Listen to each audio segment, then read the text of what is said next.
以達爾文進化論為證，現代人係由人猿演化而嚟，以生吃植物素食為主，將食物轉化為能量吸收，全賴酵素。其來源有兩個，第一就係從母體帶俾嬰孩體內，第二從食物裏邊吸收。媽媽帶嚟嘅酵素種類同埋數目係有限，亦都隨年紀轉老而減少。自從人類懂得熟食同埋肉食咧，高溫破壞食物中嘅酵素同埋維他命，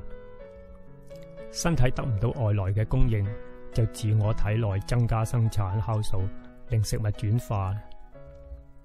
因此咁就削弱咗體內嘅造血、免疫力、新陳代謝、排毒、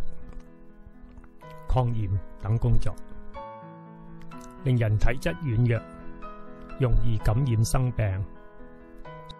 所以要補充翻啲酵素。但係現代人每日進食含有添加劑、色素、防腐劑嘅食物，多油多肉少菜，養藥啦，空氣污染啦，長時期積存毒素喺身體裏面，亦導致虛弱嘅成因。酵素對人體唔會產生副作用，因為佢梗有催化作用。最新嘅醫學報告已經證明酵素可以抗癌、排毒、防止心臟梗塞、清潔內臟、貫通血管，更加防體重增加，亦都可以預防艾滋病嘅感染。本研究所精選有4款酵素，有苦瓜、紅菜頭、無茄香蕉、火龍果，各有300同埋600 ml 嘅2款容量，每日早晚1小杯，清潔身體，提高免疫力。不停複製、不停產生氣泡係活酵素嘅特點，因為佢好似麵包酵母一樣，受熱放出氣體。活酵素亦都係一樣。當飲用嗰陣時候咧，因為口腔嘅暖嘅溫度，令到佢即時放出氣體，好似飲汽水一樣。市面喺貨架上面聲稱為活酵素嘅，其實效能好低下。因為生產商將活酵素咧儲存喺一啲低溫中，令佢成包子狀，過濾咗之後咧存喺一啲塑化劑或者穩定液中，一啲成分喺代售期間咧而消失咗啦，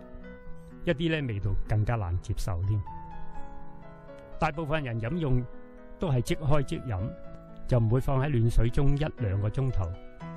令啲酵素復甦先至飲，所以效能更加低。本人稱佢為垂酵素。本研究所嘅4款蔬果活酵素咧，喺5至8日之內發酵而成。除咗保留物材中嘅維他命同埋特別元素之外，活躍帶酸嘅分子咧，更容易通過胃液，保留活酵素嘅完整性。活酵素必須放置喺雪櫃低層。樽口咧亦都要較鬆少少，令到啲氣體可以流出。儲藏期可以達2個禮拜。活酵素如果放喺室溫之下2至3日，就好容易變酸；4至5日就有酒味出現嘅。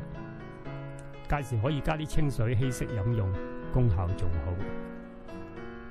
初飲活酵素有以下嘅變化：全身微暖咧，有痕嘅感覺，口氣轉淡，啲腸微微咁喐動，啲瘡啊、瘤啊同埋傷口咧漸漸消失，暢便啦，大便變臭同埋啲顏色漸漸變深。活酵素係天然嘅健康飲品，適合細路仔啦、老人家啦、正在服用中西藥嘅啦、化療後嘅人士啦、孕婦、超重同埋消化不良、體質虛弱嘅人飲用嘅，為自己身體保健同埋增值，早晚一小杯，重整身體，舒服人生。